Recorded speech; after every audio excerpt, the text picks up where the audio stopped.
So my brief, just for a couple of minutes, is to talk about impacts on the UK economy, the global economy, and zero in on why the companies in the group think the government should take this warning seriously and hope that they will join us in further appraisals of this mega risk issue going forward.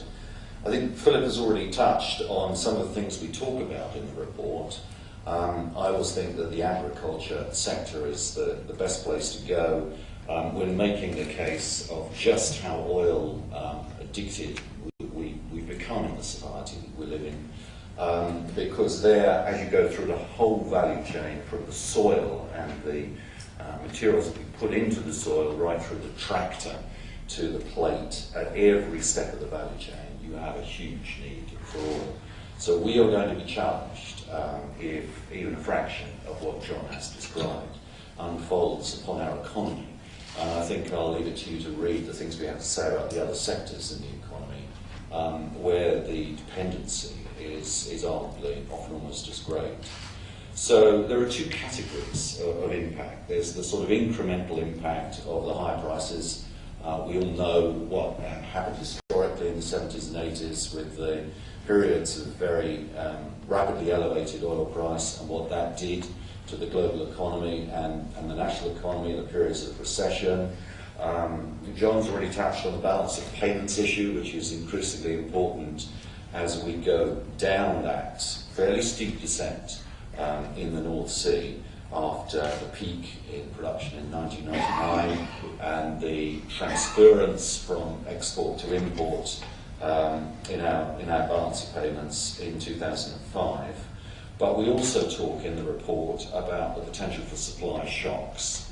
And I think actually in all these risk issues it's very important to be aware of the worst case analysis. While not saying it's definitely going to happen, I think the worst case analysis is very important in judging the response and the degree of proactive insurance that you take out. And this really is, I think, at the heart of the message to government, because in our first report we talked about our concerns, more in the first report than the second report, about our concerns that actually there would be supply interruptions that would be really stressful on economies. And that scenario would play out as follows. In many respects, there are parallels with the credit crunch here. And we say at the beginning and at the end of the forward, let's not make the same mistake that we made with the credit crunch. So an issue that is as seminal as the credit crunch, arguably more so if this premature peak scenario plays out in the way we fear, but also an issue where then, without the benefit of hindsight, the people blowing whistles about the problem that we might have with complex derivatives and the way they've impregnated the whole financial system were limited essentially to a handful of often maverick economists and some far-sighted journalists like Gillian Tett at the Financial Times. And we all know what the cultural response was to that. And Gillian, of course, was accused of scaremongering from the platform of the World Economic Forum. The rest is history. And there was a period in which, for a matter of weeks, the first stories started appearing about, crikey, maybe these complex derivatives actually do have problems, through to, blimey, some of them definitely do, to total panic. And then we had the credit crunch. And we say, let's not make that same mistake, because we've got a few years of warning to respond to the warning we're getting. And the warning this time is fundamentally different. It's not coming from a handful of economists and a few journalists. It's coming from a number of big companies. It's actually coming from the oil industry itself. The chief executives of Petrobras and Total are on record as saying they don't believe recently, they don't believe that we're going to get above 89 million barrels a day production. And this is the Petrobras CEO from Brazil with all the big discoveries that we read so much about.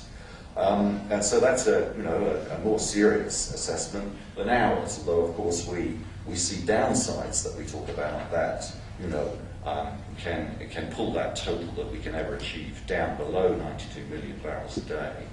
So this is really the core of why we think government needs to take this perhaps a lot more seriously than some of the statements to date, because in that scenario of a comparison to the credit crunch, what will happen is that the perceived wisdom will change equally rapidly in the oil industry, and just as most investment bankers could, we presume, stick their hands in their hearts and say, we have squeezed risk, our clever colleagues have squeezed risk out of complex derivatives. If the analysis we're presenting is correct, it's a cultural failing, and no one's telling lies or anything like that. It's just a question of an industry that's got its asset assessment wrong on the balance sheet. And that realization would then spread rapidly through not just the oil-consuming countries, but the oil-producing countries as well. And at that point, the real risk, of course, is that some of these players start saying, well, crikey, we have overplayed our hand here.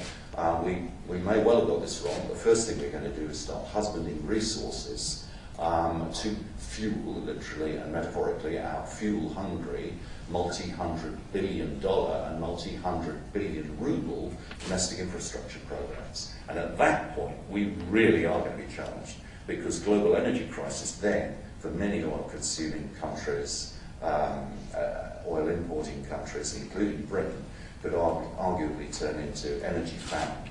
So this is why we're really keen that there should be as profound a proactive response as we can possibly see.